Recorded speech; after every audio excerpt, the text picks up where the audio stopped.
Hello, Year 11. My name is Sue Lewis, and I'm going to be running you through today's lesson, which is about the academic and the vocational qualifications that you can choose through your schools and colleges and what that offer looks like for you. And this should help you start to think what particularly will suit you.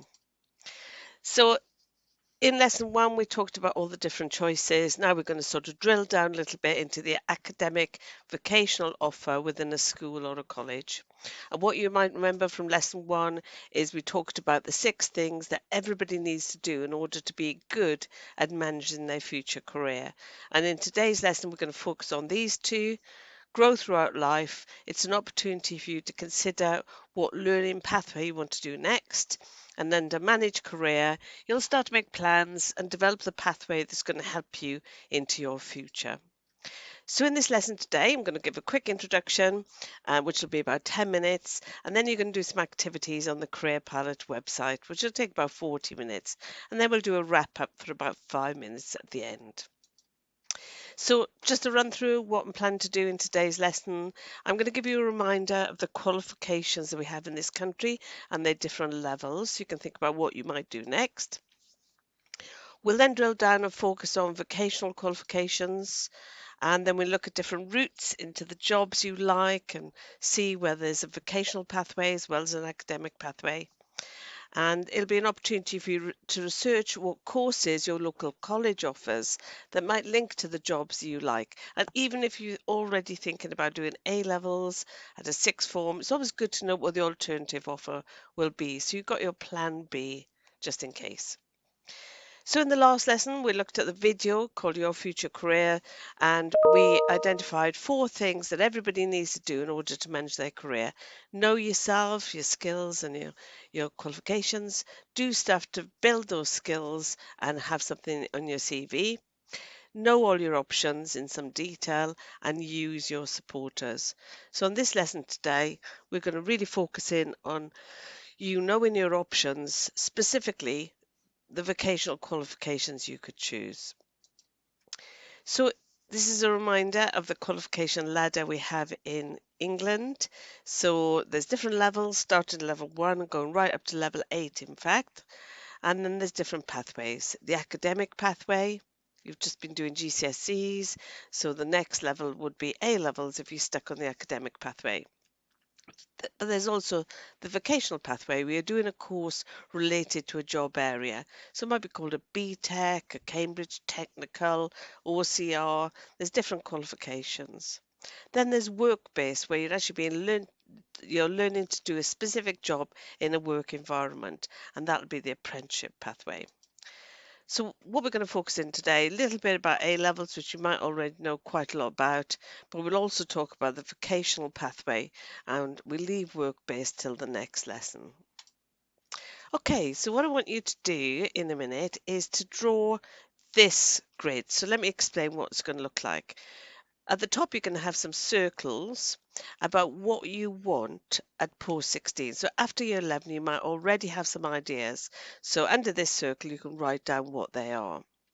Then the next circle will be about what you're thinking about post 18. So even if you're going to college at 16, what you're going to do after that first course, what's going to be a next progression pathway. And maybe you already have jobs you would like to do, so put those in as well. And the final one is other things you want from your life. So it's really important to know kind of what you want to get out of life, not just about a job, but your other personal things too. Would you like to have your own flat or house? Or would you like to have children? Or is it really important you travel? Whatever it might be. So what you can do is draw these circles, leave some space below them, and then in the space below them, put in your thoughts so far. And don't worry if it's not complete, because you're only beginning to start thinking of these things. But let's get down everything you're already thinking about, even if you're going to change it later. Okay, and all these things connect to each other, as you can see. So you've now got about 5 minutes to do this, which isn't very long, but at least you can get your ideas down fairly quickly, and keep hold of this because we're going to go back to it later. So if you're the teacher now, you can pause this video for 5 minutes and come back when the students have had a chance to get some basic ideas down of what they're interested in. Great. So hopefully you've already now started to think about what's important to you, what already you're thinking about, and these lessons are going to help you think about that in a bit more detail. So in terms of making your career decisions, obviously the next thing for you to choose is what you're going to do post 16 at the end of year 11. But what you also want to bear in mind that what you're choosing at 16 is going to help you to get where you want to go in the future. So you're also thinking, well, what might I do post 18, or what job might I want to lead to in the future? So it's about trying to keep everything in mind a little bit, but don't be aware that you can change at any time, and the first pathway doesn't always work out. Sometimes you have to go sideways. So, it's that's part of life, really. So don't worry too much about it. But the sort of things you want to be asking about a course are, where's it going to take me? Do people get good jobs after this course? And an important one is, am I choosing the right A levels to get on the university course I want to do? If you know what university course you want to do, which you might not at this time. And what we say then is that it's good to choose general A levels that will give you lots of opportunities for lots of different university courses. Just remember though, free education only lasts until you are 19 or get your first level 3 qualification. So it is important to try to make the best decision you can. Obviously, sometimes it's impossible to do that, but you try your best to get on the pathway that's going to work for you. So let's just look at the offer in a sixth form. You might be in a school that's got a sixth form, or there might be a local sixth form, and also the qualifications you could do within a college environment. So obviously there's the academic qualifications, A levels. Some schools offer ASs, which you do an examination for at the end of 1 year, and then you go on to do your full A level. Lots of schools offer the extended project qualification, an EPQ, that is equivalent to you get specific points for it as you do for an A level, depending on the grade you get. And lots of universities like that alongside your A levels. And level 3 core maths is a thing that's emerging now, because universities are quite keen, even if you're not doing full maths A level, if you've got core maths, they like that for certain degrees. So lots of schools are offering that. They also offer in a school vocational qualifications too, often called BTECs, Uni Arts London, Cambridge Technicals. And these tend to be in something related to a job area like business, for example. In a school environment or a sixth form environment, you're likely to have other things too, like extra curriculum, work experience opportunities, maybe opportunity to be part of a medical society, volunteering, Duke of Edinburgh, school councils, sports leaders. All the things are going to kind of wrap around your qualifications and help you to provide a good personal statement for university, or just get good evidence if you're thinking of going on to apprenticeship. You can find out more about what your school or your local sixth form offer. Just go online and look at their prospectuses. And I'm sure your sixth form will be talking a lot about what the offer is in your environment if you have a sixth form. The sort of vocational qualifications I mentioned that are offered at sixth form are called applied general qualifications. So they'd apply to a job area, but they're still quite general. So it's not specifically training you for one job, it's training you to understand more about health and social care or business, for example. So as we said before, often called BTECs, Cambridge Technicals, equivalent to A levels, depends what size of qualification you do, whether it's equivalent to 1, 2 or 3 A levels. But often you can take these in combination with A levels. So you might quite like the idea of doing a vocational qualification, but also do an A level, 1 or 2 A levels alongside. With these qualifications, it can take you to apprenticeships or also to universities, and obviously into work as well. So some homework for you is find out what vocational courses your school offers if you haven't got that information already. But there are different types of vocational courses, and the applied general ones will often be offered through a school environment and through a local college. But a local college offers all the other vocational types of vocational qualification as well. So at a college, you'll have applied general qualifications, just like school, and often quite a big offer broader often than schools. But you can also do a practical technical qualification. So say you want to train to be a plumber or a hairdresser, it's very specific, very practical. That will be called a practical technical qualification. Colleges offer lots of these, and they'll have the right workshops and all the right tools to deliver that particular qualification. Then there's T-levels, technical levels. So they've come in very recently. They're at level 3, but there is also now like a pre-T level at level 2. And these are training you to do a job, but in a college environment, different from a traineeship or apprenticeship, where you're getting trained through an apprenticeship to do a job, but actually at an employer's workplace. So a traineeship is a sort of preparation for an apprenticeship.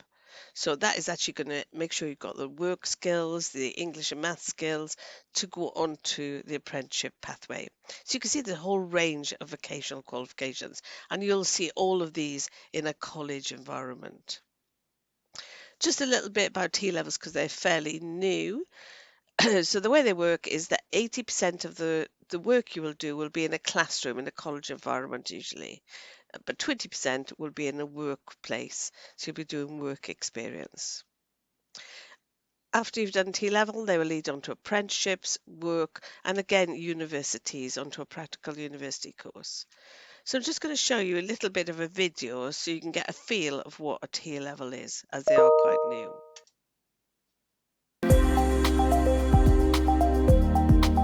So a friend told me about it and I hadn't heard about T-levels before, so I came to an open evening and since then I've been sold.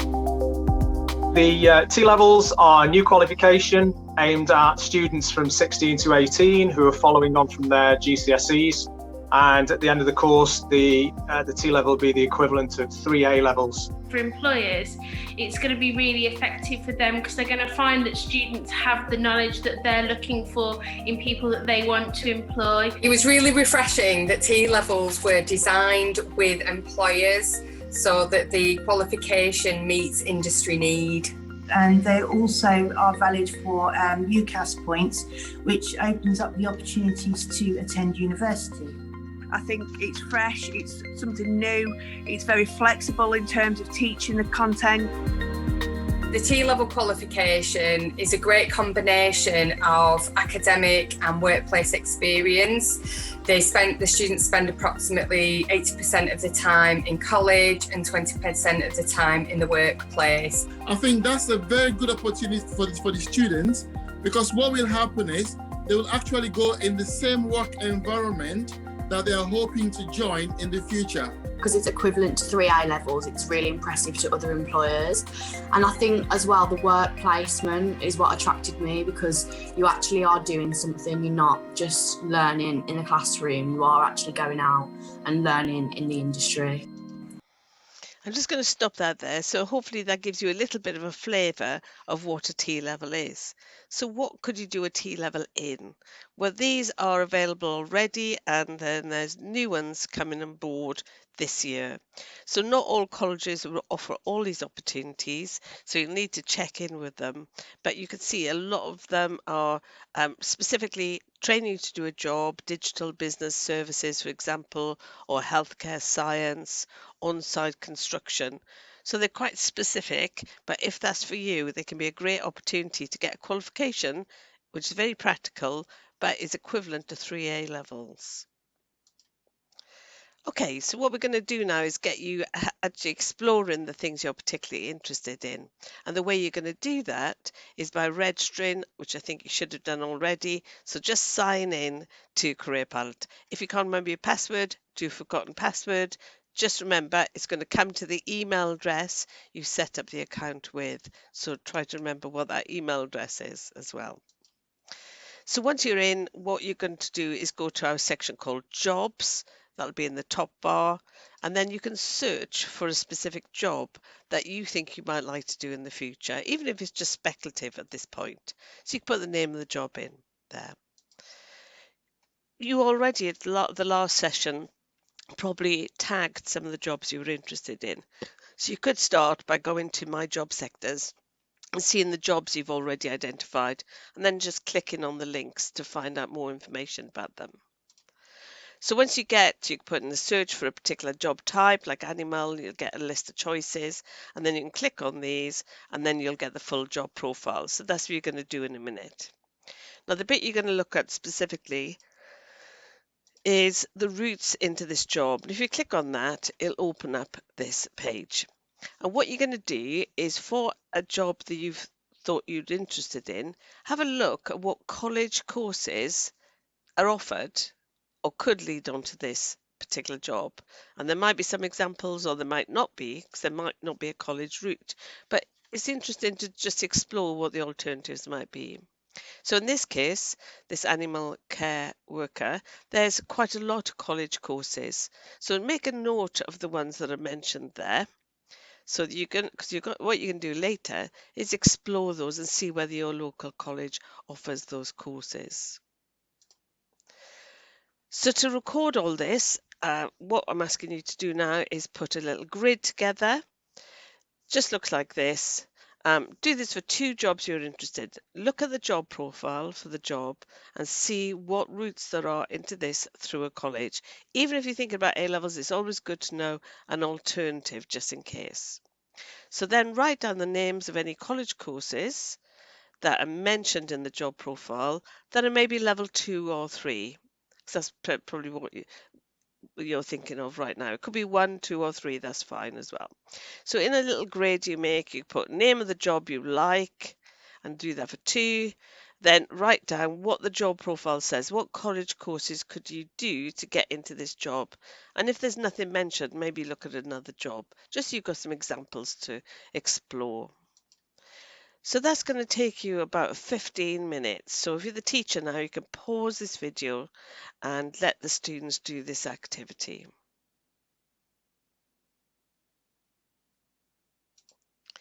Okay, so hopefully you had some time to think of jobs you liked, look at the job profile, see if there are any college courses that were mentioned that would get you into that job. So what we're going to do now is actually look to see if your local college offers any of those courses. So this is a good research task. Even if you are definitely not going to go to college, it's a good way to start to explore what is out there and know how to access the information. So what vocational qualifications can I do at a college? You should know that now because it's told you through the job profile. And what we're going to do is look at the local providers and see what they actually offer. So you're going to go to providers, which again is in the top blue bar, and then you're going to search for further education colleges around where you live. So you could put your postcode in or the name of your town, and you could do that in a map. This is the map view, but what I'd like you to do is go to the list view, which you can see here, because that will show you the names of the college, and then I'll show you how you can get down to the information. Okay, so you've got to find the colleges near to you. There's all my green ones showing there, near to my search. And when I go to the list view, I see the names of the college. So again, I might have to search again just to get my short list. And then I'm going to search my local college, which happens to be Bath College. Click here, and this opens up for me. And it's quick links to what Bath College offer.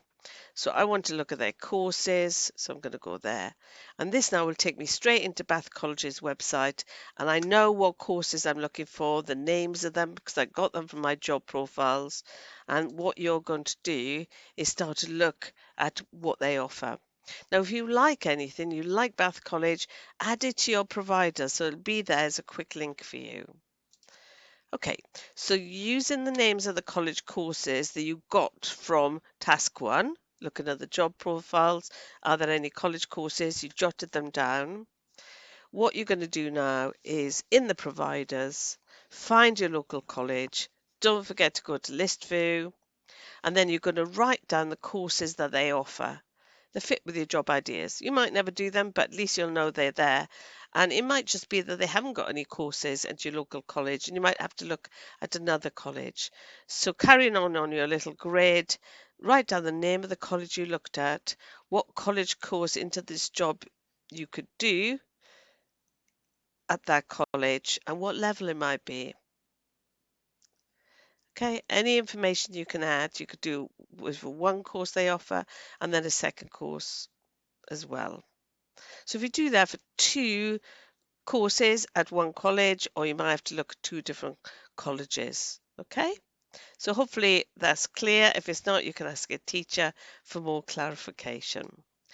So you've got about 15 minutes to do this activity. So if you're the teacher now, if you could give your students 15 minutes to do this particular activity. So hopefully you had a chance to look at some of those options to go onto a college course from the jobs you liked, and you had a look to see what your local college offers. So you should have quite a bit of information about what possibilities there might be should you decide to go down this route. So just our final thing now is share your grid with somebody sitting next to you. See what was the same or different about what your partner looked at, and that would extend your knowledge of even more things that your local colleges offer. So you've got about 5 minutes to have a discussion. So maybe take about 2.5 minutes each to share your grid with your partner.